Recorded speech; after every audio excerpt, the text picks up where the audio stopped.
Imagine being down in the pit and you done been beat on, you done been lied on, you done been talked about, you done been belittled, you done been betrayed, you done been persecuted, but someone walks along and sees you in pain. They see you in this distress. They see you in all these things and they pick you up and they dust you off and they say, walk with me because you are my child. And who I'm talking about is Jesus. When you going through so much in your life and all hell break loose, and it seems like everything happened around you at one time, one thing happening here, another happening there, but you can go and pray and someone comes along and they give you peace while you're going through all of those things. The person I'm talking about is Jesus. Just like he was walking around in that fire with Shadrach, Meshach, and Abednego. He got in that fire with them. When they come back to check on them three Hebrew boys, and they seen that they were still alive,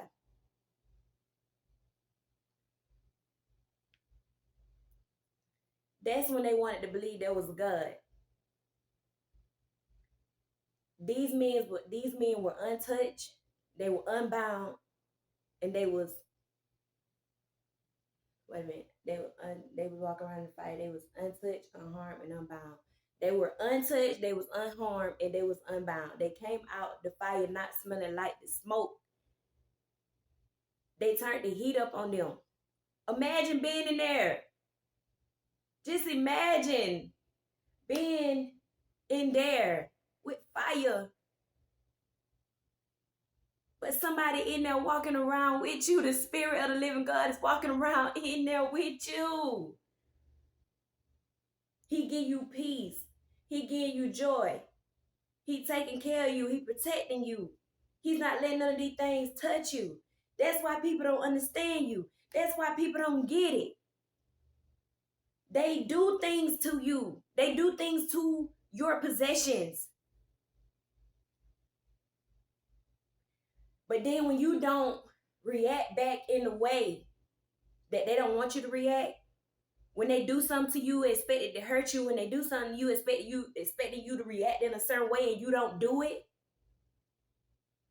And people know what they doing. They know what they done did.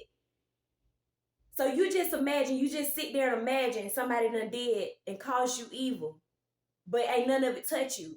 You may feel it. You may feel the spells. You may feel the witchcraft. You may feel all the stuff that they done to you in the spirit realm. But somehow, some way or another, you still waking up. You still feel good. You still got peace. You may not feel all the way good, but you got a sense of peace.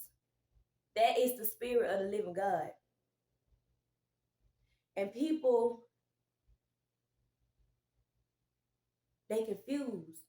They confused because they thought what they was doing to you was gonna hurt you. They thought what they was doing to you was gonna make you lay down. They thought what they was doing to you wasn't gonna make you want to get back up again. Wasn't gonna make you want to try again. Wasn't gonna make you want to just get up and live your life. It's sad that the spirit of the enemy that he put in people would rather see you 6 feet under than up and on your feet. And that's sad. And especially if you're a mama or a dad and you got kids. And you just trying to provide for your kids. You just trying to make a way for your kids. You ain't in nobody way. You just minding your business, doing what God told you to do, praying every day, trying to do right. But stuff still happen. Things are gonna happen. That's why God tell us to put on the full armor of God so we can be able to withstand in the evil day. He tells us to pray Psalm 91 so he can encamp his angels around us and keep us and protect us and be our refuge. God said in his word that he'll be our refuge, that he'll be our protection, that he'll provide for us, that he'll be there for us when these things happen to us.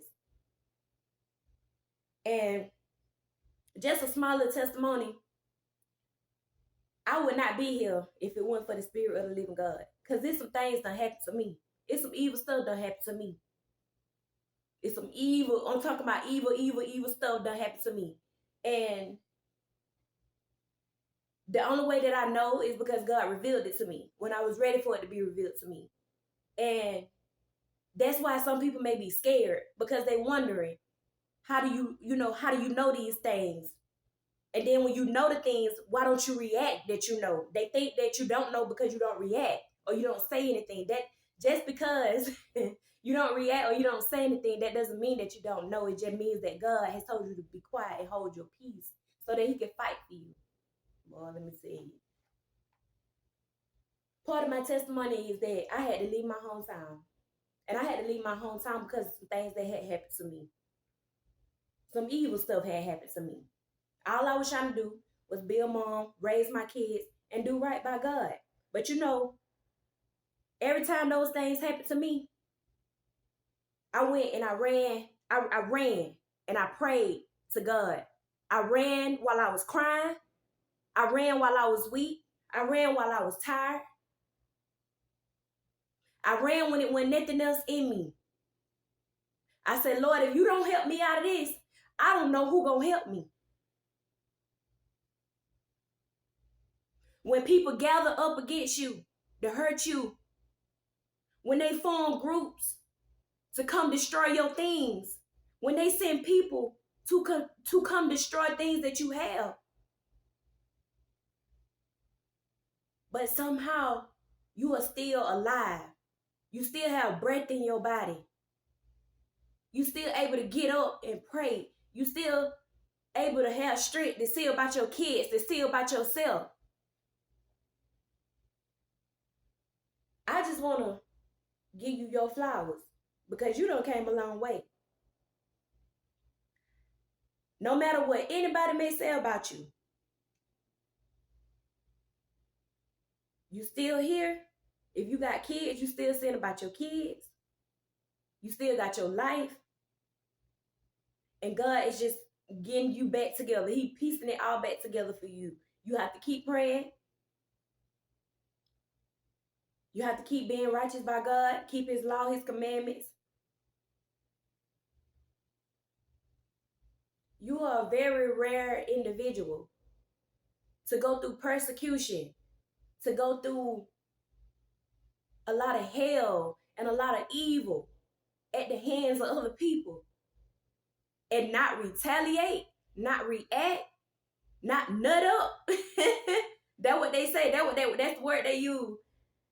I bet she'll nut up after this. I bet she'll be jealous after this. I bet she'll do something crazy after this. And the funny part about it is, you already been through hell.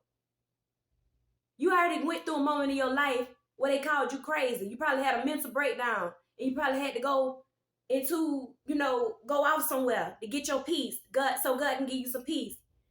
You done been through all of these things. You done been through hard things in your life. Things that make you struggle. Things that cause you pain.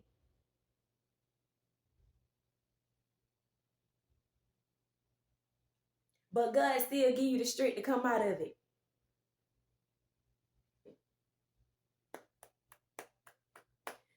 It's like the enemy use people to try to make your life hard when your life already been hard. You done already struggled. You done already been through stuff.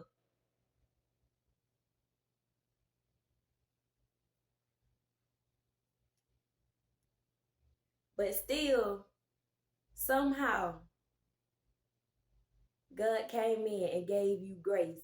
He came in and gave you favor. He came in and put his hand on your life.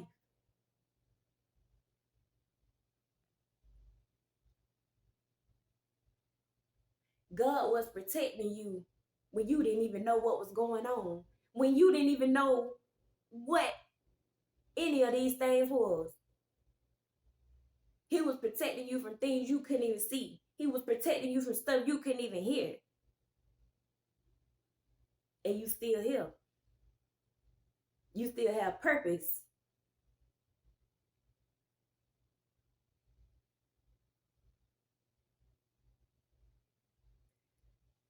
So